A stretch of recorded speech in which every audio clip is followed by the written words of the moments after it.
Bonjour à tous et bienvenue dans Mur Porteur, le podcast de Brice Robert Arthur Lloyd dédié à l'immobilier d'entreprise et à ceux qui font la ville de demain. Pour ce tout premier épisode, nous allons prendre le temps d'analyser, de décrypter et surtout de mettre en perspective un marché de bureaux en constante évolution ces dernières années. Après une année 2025 marquée par des ajustements macroéconomiques, une baisse de la demande placée et une offre de bureaux qui ne cesse d'augmenter, une question s'impose aux professionnels de l'immobilier: comment naviguer dans le paysage immobilier lyonnais en 2026? Pour en parler, j'ai le plaisir d'accueillir Didier Codarbrey, président fondateur de DCB International, promoteur incontournable sur la scène lyonnaise de la promotion immobilière, avec qui nous allons revenir sur l'état du marché, ses enjeux, ses nouveaux usages et les perspectives à venir. Didier, bienvenue dans Mur Porteur. Merci beaucoup. Comme annoncé, on termine une année 2025 complexe où la demande placée a montré des signes de contraction. Didier, du côté de la promotion, est-ce que vous avez eu le sentiment d'une année à l'arrêt ou d'une année de transition? Alors, c'est une excellente question. J'aurais tendance à dire que pour nous, c'est une année de transition. En tout cas, on espère réellement que ce soit une année de transition, tant ces dernières années ont été assez mauvaises, puisque comme vous le savez, les chiffres, vous les connaissez. Cette année 2025, nous avons réalisé un peu moins de 200 000 Tout à mètres fait, carrés placés. Enfin, 185 000. voilà, c'est ça. Et donc, on revient à des chiffres que l'on n'avait pas connus depuis avant 2010. Donc oui, en effet, c'est pas une très bonne année. D'ailleurs, elle n'a pas été marquée par des grands deals, des grands deals qu'on a l'habitude de voir à Lyon, puisque Lyon est une ville avec des très beaux secteurs comme Gerland, La Part-Dieu, Vèze, sur lequel on a toujours eu des grands deals qui ont structuré un peu la demande. Mais cette année, il n'y a rien eu. Alors, je sais qu'on en a en prévision, Tout à qui fait. vont arriver et que tout ça, ce sera excellent pour 2026. Mais bon, 2025 n'a pas été une année extraordinaire. Alors oui, en effet, je vous le redis, c'est sans doute pour nous une année de transition et on pense qu'on va arriver dans une forme de recovering euh, après l'année prochaine et après les présidentielles qui nous feront, à mon avis, beaucoup de bien au niveau de la stabilité de notre pays. Je vous rejoins sur l'année 2025. En effet, on constate que on a manqué cruellement de transactions significatives qui auraient permis de consolider un atterrissage de la demande placée autour des 200 000 mètres carrés. Le plus gros deal cette année en 2025, c'est 5 000 mètres carrés sur un secteur entre la Part-Dieu et Lyon 8.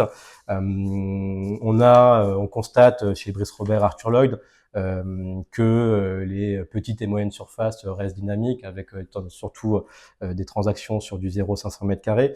Donc la TPE et PME lyonnaise permet de consolider une demande placée plutôt stable sur ce volume-là. Aujourd'hui, on constate également que le stock d'offres disponibles en constante évolution. On en a parlé, on a un taux de vacances sur la métropole lyonnaise qui est d'environ 7,7%. Certains secteurs sont plus impactés que d'autres, mais des secteurs comme la Part-Dieu subissent également cela, puisqu'on a un taux de vacances d'environ 7% sur le secteur Part-Dieu. Face à cette offre, vous, acteurs de la promotion, quelle est votre stratégie pour maintenir de nouveaux développements face à une concurrence de plus en plus agressive et notamment sur l'offre neuve et l'offre de seconde main qui est en constante augmentation?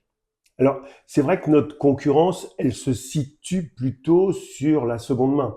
Nous, en tant qu'acteurs de la promotion, on a relativement peu de nouvelles opérations qui arrivent. Alors nous, chez DCB, on a quand même fait le choix de démarrer des opérations. Vous savez qu'aujourd'hui, on a une des plus grosses opérations de Lyon avec le M+, sur la Part-Dieu, qui développe aux alentours de 30 000 mètres carrés.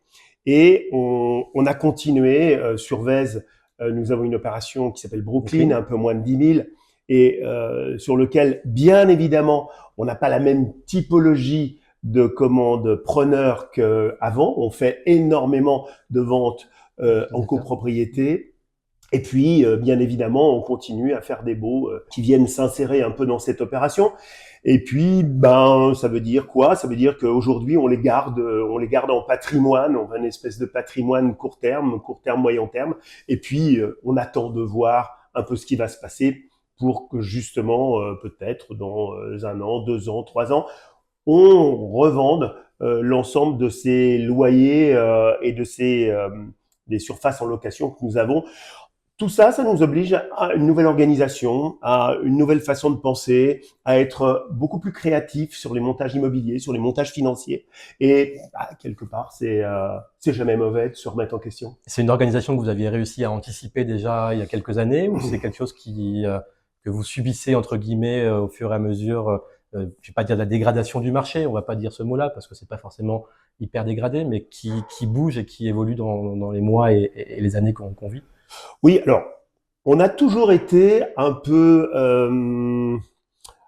troublion par rapport à l'ensemble de la profession. Et on a toujours fait, nous, des opérations de vente à la découpe, parce qu'on a toujours considéré que c'était bien de vendre des opérations à des SCPI ou à des grands investisseurs parisiens ou étrangers. Néanmoins, on a des acteurs locaux qui ont le souhait de faire l'acquisition de leur bureau, et je pense qu'il faut toujours être présent pour leur permettre cette possibilité. Alors c'est vrai qu'aujourd'hui, le marché, il est peut-être en seconde main un peu vieillissant, et que tous ces gens qui ont des bureaux locatifs depuis pas mal de temps, ils se posent la question. Et nous, c'est vrai qu'on fait d'assez bons scores sur nos opérations en termes de vente à la découpe. Vous parlez de bureaux vieillissants, justement. Est-ce que pour vous, ça peut être des axes de travail dans du développement et de la réhabilitation? Est-ce que c'est des choses qui aujourd'hui intéressent des CB internationales? Alors, la réhabilitation d'immeubles de bureaux, bien évidemment. Alors, il y a peut-être deux parties dans votre question. C'est la réhabilitation, oui, bien sûr. On en a déjà fait beaucoup sur certains immeubles, comme je pense à l'immeuble de Candia que nous avons complètement réhabilité. Milky Way. Et Milky Way, bravo. Mais par contre, on se pose la question sur la transformation du bureau en logement, et on se rend compte que c'est un peu complexe encore, et ça fonctionne pas forcément. C'est aussi lié à la situation. Des fois, il y a des situations très tertiaires dans lesquelles c'est difficile de faire du logement. Néanmoins, quand on peut le faire, c'est bien. Mais à mon avis, on ne pourra pas changer beaucoup plus de entre 5 à 10% de destination d'immeubles tertiaires. C'est toujours assez compliqué, les trames sont un peu différentes, et voilà. Donc oui, en effet, la réhabilitation, c'est une très bonne idée, mais par contre, on arrive aussi à une certaine obsolescence d'immeubles tertiaires qui nous amène peut-être à penser à les détruire et à reconstruire dessus. Est-ce que justement toute la partie RSE, décret tertiaire, décret bac, vous ont permis d'avoir des belles opportunités par rapport à ce que vous évoquiez à l'instant? C'est exactement ce que je vous disais, c'est-à-dire qu'aujourd'hui, on a tellement de contraintes environnementales, on a tellement de contraintes liées aussi à la volonté des acteurs et des acheteurs liées à leur personnel, qui fait que c'est très difficile de faire du neuf dans de l'ancien. Et de temps en temps, il vaut mieux reconstruire, redévelopper, repenser, puisque les demandes, et vous le savez, ne sont plus tout à fait les mêmes. Aujourd'hui, on a peut-être besoin d'un peu plus de surface collaborative, un peu moins de surface pour travailler, ou en tout cas plus en open space. Mais au final, allez, on va dire qu'avec le télétravail, etc., on aura peut-être perdu pas plus de 10 à 15% des surfaces que l'on connaissait avant la période Covid. Ouais. Je me permets de rebondir sur vos propos, c'est qu'aujourd'hui on se rend compte, et comme on a pu le mentionner en début d'échange, c'est qu'on a un manque de transactions significatifs aujourd'hui en 2025. On se rend compte que les utilisateurs consomment moins de mètres carrés, mais mieux de mètres carrés. Aujourd'hui, on a un vrai fossé qui est en train de se créer entre le loyer moyen dans du neuf et le loyer moyen dans du seconde main. Comment vous, sur une construction d'un bilan et pour arriver à capter un utilisateur, vous arrivez à faire venir un utilisateur sur vos immeubles par rapport à la concurrence de plus en plus importante sur du seconde main? Alors, eh bien, pour tout vous dire, c'est pas facile, Ouais. C'est pas évident. Là encore, je vous parlais de créativité tout à l'heure.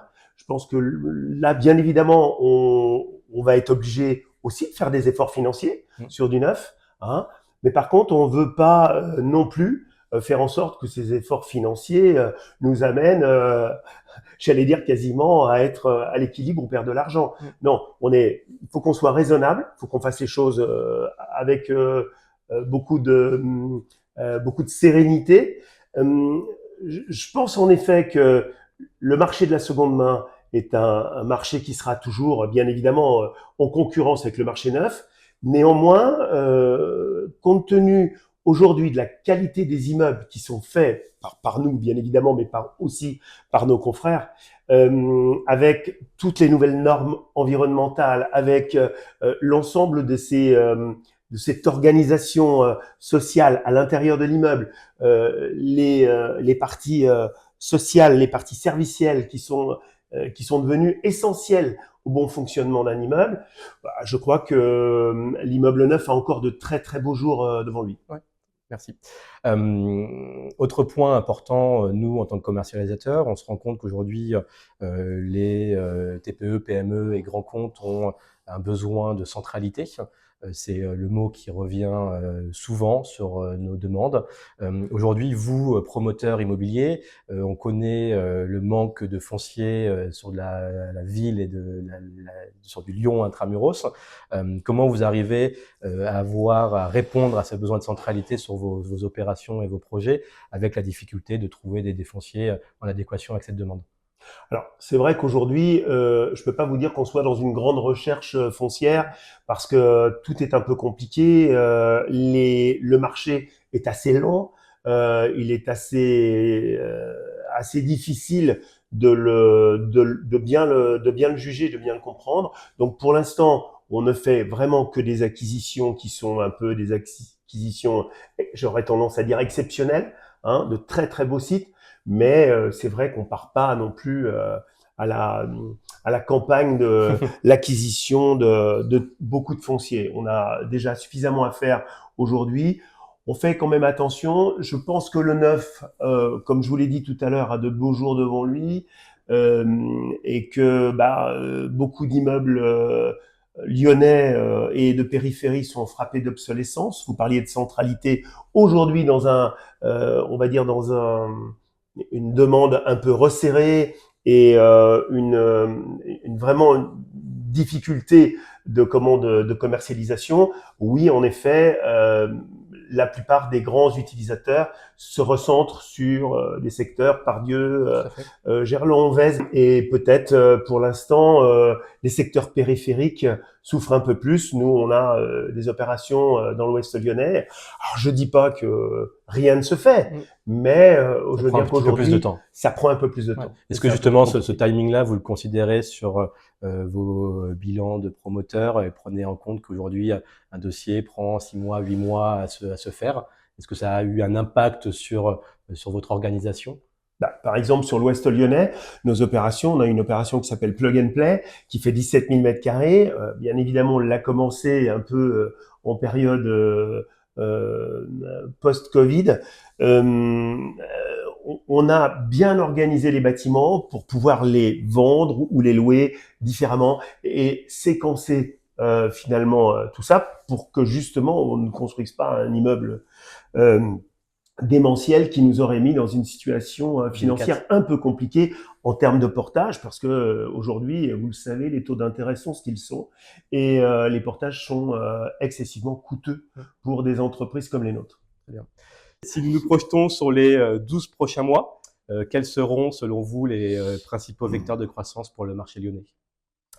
Alors, je pense en effet, je l'ai évoqué tout à l'heure, je crois que le marché immobilier n'a jamais été autant inspiré par la politique ces dernières années ou ces années qui vont venir.